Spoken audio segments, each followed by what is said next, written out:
महाराष्ट्र ग्रामपंचायत अधिनियम 1959च्या कलम 14 ज मध्ये ग्रामपंचायत सदस्य, सरपंच किंवा उपसरपंच यांना अपात्र ठरवण्याबद्दलच्या तरतुदी आहेत, ज्यात शासकीय जागेवर अतिक्रमण करणे, कलम 14 ज 3, हितसंबंधांचा संघर्ष, कलम 14 1 ग किंवा इतर गैरव्यवहार, उदाहरणार्थ लाच घेणे, यांसारख्या कारणांचा समावेश आहे. ही कलमे सदस्यांना अपात्र ठरवण्यासाठी वापरली जातात, ज्यामुळे त्यांना पदावरून दूर केले जाऊ शकते. कलम 14 मधील अपात्रतेची प्रमुख कारणे: हितसंबंधांचा संघर्ष, कॉन्फ्लिक्ट ऑफ इंटरेस्ट. जर सदस्य किंवा त्यांच्या कुटुंबातील व्यक्तींचा ग्रामपंचायतीच्या कामात कोणताही आर्थिक हितसंबंध असेल तर ते अपात्र ठरू शकतात.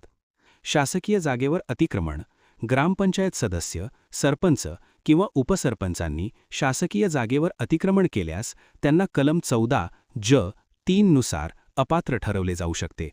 लाच घेणे किंवा गैरव्यवहार करण्यासारख्या कृतींसाठीही सदस्य अपात्र ठरतात. अनैतिक वर्तन: निवडणुकीच्या काळात किंवा पदावर असताना गैरव्यवहार केल्यास अपात्रता येऊ शकते.